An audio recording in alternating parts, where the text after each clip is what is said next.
గత వారం రోజుల్లో తెలంగాణకు దాదాపుగా 900 కోట్ల రూపాయల ఆదాయానికి గండి పెట్టిన పొంగులేటి శ్రీనివాసరెడ్డి గారి క్రషింగ్ కంపెనీల గురించి, క్రషర్ల కంపెనీల గురించి మరి బీఆర్ఎస్ నాయకులు హరీష్ రావు గారు, కేటీఆర్ గారు పోరాటం చేస్తే వీళ్ళు ఏం చేసిండ్రు?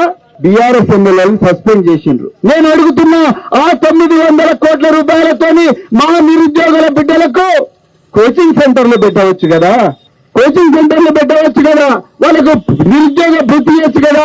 ఒక్కొక్క నిరుద్యోగికి 1,00,000 రూపాయలు బాకీ పడ్డారు రేవంత్ రెడ్డి. ఆ పొంగులేటికి ఇచ్చిన డబ్బులన్నీ కూడా తీసుకొచ్చి మా నిరుద్యోగుల బిడ్డలకు ఇస్తే వాళ్ళు కూడా నీ పేరు తలుసుకుంటారు కదా. కానీ నువ్వేం చేసావు? 1000 కోట్ల రూపాయలు వీళ్ళిద్దరికి ఇచ్చి వాళ్ళను కేరళ పంపించినావు. నేను ఇలా పొంగులేటి శ్రీనివాసరెడ్డి ట్వీట్ చూసిన. ఆయన ఎక్కడుంది కదా, బీఆర్ఎస్ ఎమ్మెల్యేలను సస్పెండ్ చేసి అసెంబ్లీ బయట పడేసిండ్రు. కానీ ఈ దోపిడీకి కారకుడైన పొంగులేటి శ్రీనివాసరెడ్డి ఎక్కడ పోయిండు తెలుసా మీకు? కేరళ పోయిండు. కేరళకు విమానంలో వెళ్ళి పటాన్మిట్ట జిల్లాలో కాంగ్రెస్ పార్టీకి ప్రచారం చేస్తున్నాడు. మరి కేరళలో ఏం భాష మాట్లాడతారండి? ఏ భాష మాట్లాడతారు? మలయాళం మాట్లాడతారు. పొంగులేటి శ్రీనివాసరెడ్డికి మలయాళం వస్తుందా? మరి మలయాళం రాని పొంగులేటి శ్రీనివాసరెడ్డి మలయాళంలో ఏం ప్రచారం చేస్తాడు? ప్రచారం చేయడానికి పోయిందనుకుంటున్నారా మీరేమన్నా? ఇక్కడ దోపిడీ చేసిన 1000 కోట్ల రూపాయలు తీసుకుపోయి కేరళలో కాంగ్రెస్ పార్టీ ముందర పెట్టిండ్రు. మన పొట్టలోకి రావాల్సిన డబ్బులు, మన పిల్లల పొట్టలోకి రావాల్సిన డబ్బులు, మన పిల్లల యూనిఫామ్ కు రావాల్సిన డబ్బులు, మన పిల్లల ఫీ రీఎంబర్స్మెంట్ బకాయిలకు ఖర్చు పెట్టాల్సిన డబ్బులన్నీ కూడా తీసుకుపోయి ఈరోజు కాంగ్రెస్ పార్టీ 1000 కోట్ల రూపాయలను కేరళ కాంగ్రెస్ ముందర పెట్టింది. రేవంత్ రెడ్డి ఓపెన్ గా చెప్పిండు, మనం అందరం కూడా కార్యకర్తలు అందరం కలిసి 1000 కోట్లు కూడబెట్టి కాంగ్రెస్ పార్టీకి కేరళలో ఇవ్వలేమా అని చెప్పి ముఖ్యమంత్రి చెప్పిండు. పొద్దున లేస్తేనే రేవంత్ రెడ్డి దేంతో మొదలు పెడతాడు? వాళ్ళు ఎక్కడ భూ స్కాన్ చేయాలి, ఎక్కడ దందా చేయాలి, ఎక్కడ మా 4 అన్నదమ్ములకు ఈ తెలంగాణ ఆస్తిని కట్టబెట్టాలి, ఎక్కడ కంపెనీలు పెట్టించాలి, ఏ దగ్గర ఏ టెండర్లో పొంగులేటికి ఎంత ఇవ్వాలి, మెగా కృష్ణారెడ్డికి ఎంత ఇవ్వాలి, మా అల్లుడు సూజన్ రెడ్డికి ఎంత ఇవ్వాలి, లేకపోతే రమేష్ రెడ్డికి ఎంత ఇవ్వాలి. ఎందుకు కురువపల్లె గురించి ఎందుకు ఆలోచిస్తలేరు? ఈ పాలమూరు ముద్దుబిడ్డ భరత్ అనే విద్యార్థికి ఎందుకు కాంట్రాక్ట్లు ఇవ్వద్దు? ఈ మోనేష్ మహారాజుకి ఎందుకు ఇవ్వద్దు? ఈ మునికి ఎందుకు ఇవ్వద్దు? బాస్ హనుమంతనాయుడికి ఎంత వద్దు? చక్రవర్రావుకి ఎందుకు ఇవ్వద్దు? నాగర్రెడ్డి వెంకటరామరెడ్డికి వద్దు?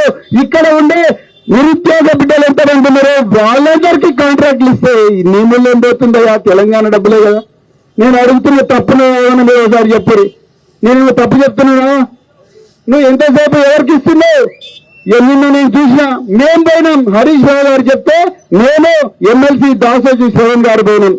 వట్టి నాగులపల్లిలో ఒక్కొక్క ఎకరం 100 కోట్లు ఉంటుంది.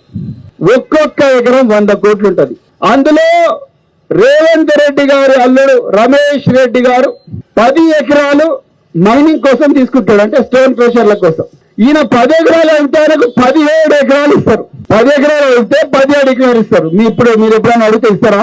1 ఇంచు కూడా ఇయ్యారు. ఒక్కొక్క ఎకరం 100 కోట్లు. అక్కడికి పోతే ఈ తెలంగాణ అమెరికాను అనిపిస్తుంది, అట్లుంటది.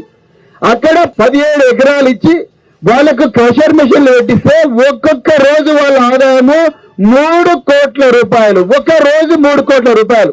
24 గంటలు పనిచేసే మిషన్లు. వాళ్ళ నుంచి ప్రభుత్వానికి రావాల్సిన ఆదాయం 100 కోట్లు. కానీ వీళ్ళు ఒక్క పైసా కూడా కడతలేరు. మరి పొద్దున్న లేస్తే మీరు ట్రాక్టర్లలో ఏటి నుంచి ఇసుక వేయకపోతే తీసుకుపోయి పోలీసులు ఏం చేస్తారు? ట్రాక్టర్లను తీసుకుపోయి పోలీస్ స్టేషన్లో పెడతారు, టిప్పర్లను తీసుకుపోయి పోలీస్ స్టేషన్లో పెడతారు, పీడీపీపీ యాక్ట్ కింద కేసులు పెడతారు. మీకు మైనింగ్ లైసెన్స్ లేదని చెప్పి మిమ్మల్ని బొక్కలేస్తారు. మరి ఎందుకు ఇవ్వాలి? రేవంత్ రెడ్డి బంధు రమేష్ రెడ్డిని ఎందుకు వేయలేదు? ఆలోచించరా ఎప్పుడన్నా?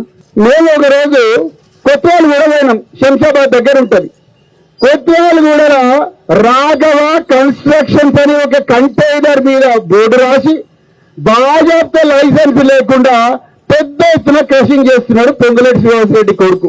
ఆయన పేరు హర్షారెడ్డి సిద్ధార్థ రెడ్డి. ఈ అక్కడ పోయి మేమందరం కూడా ప్రెస్ మీట్ పెడుతున్నామని తెలిసిన వెంటనే రాత్రికి రాత్రి దొంగల్లాగా వచ్చి రాఘవ కన్స్ట్రక్షన్ అనే బోర్డు చెరిపేసిండ్రు. వీళ్ళు దొంగలు కాకపోతే ఏమవుతారండి?